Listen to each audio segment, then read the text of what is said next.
사회적 기금과 그 기업을 지원하는 그 펀드들 중에 모태펀드라고 하는 것들이 있거든요. 그러니까 정부가 돈 얼마 내고 기업이 돈을 뭐 내서 이제 합쳐가지고 지원하는 투자하는 방식이 있는데 그게 이제 60억 규모, 뭐 90억 규모 이렇게 있다고 치면 그걸 운영하는 운용사는 그냥 이 민간 영리 투자사예요.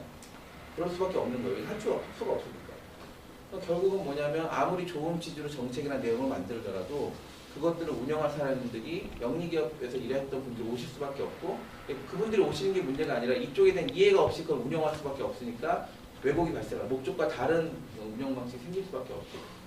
그래서 결국은 이게 뭐 사회적 기업이 이 세상에서 완전히 동떨어진 어떤 것이 있는 게 아니라 전체 이 소위 말해서 세상 살아가는 경제 시스템 안에 존재하는 건데 영리기업의 이해를 당연히 가져야 되고 그것도 필요하겠지만 사회적 경제나 사회적 기업이 지향하고 있는 철학과 가치에 대한 공감 속에서 이게 운영이 돼야 되는 그것들을 공감하는 사람들이 많아지는 게 결국은 사회적 기업이나 경제가 커나가는 길이 아닐까.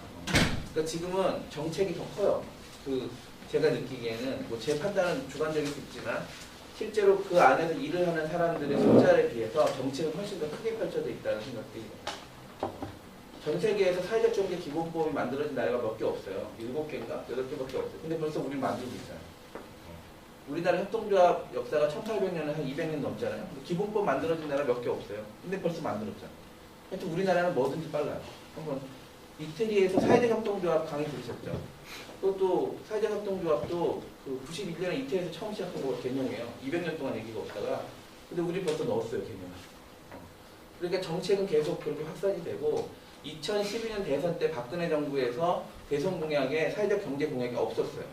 그 다음에 공약보다 더 중요한 게 국정과제거든요. 국정과제를 발표하는데 왜냐하면 그 국정과제가 돼야 과제를 관리해요, 청와대에. 그러니까 부처에서 일을 하죠. 공약은 공약인 거고 과제를 들어가는 게 중요한데 국정과제 140개 중에 1개밖에 없었어요. 사회적 경제 공약은. 그래서 이건 뭐 이번 정부에서는 어렵나 보다 생각을 했는데 이따가 보여드리겠지만 10여 개 부처가 넘는 데서 지금 사회적 기업, 사회적 경제와 관련된 정책을 이미 하고 있어요. 그러니까 처음에 청와대에서 제가 알기로는 청와대에서 어찌됐건 사회적 경제에 대해서 좀 이렇게 부정적이나 소극적인 인식을 가지고 있었는데 이와 무관하게 실제로 정책 목표를 달성하기 위해서 어떤 수단을 쓸 것인지를 현재 공무원들이 살펴보니까 이만한 게 없던 거죠. 그러니까 계속 늘어나는 거예요. 그 다음에 최근에 가장 오늘 PT 자료는 없지만 가장 지금 잘 살펴보셔야 될 부분 중에 하나가 뭐냐면 광역단위, 과거에는 중앙정부 부처에서 사업을 하고 그거를 그냥 지자체에서 그 예산을 가지고 그냥 지역에서 사업하는 수준이었거든요. 그러니까 뭐냐면 꼬리표가 중앙에 있는 그 목적에 맞게끔만 예산을 써야 되는 거예요. 그래서 이제 그렇게만 썼는데 지금은 그게 아니라 독자적으로 광역단위에서 예산을 편성해서 사회적 경제를 활성화하는 정책을 쓰고 있어요.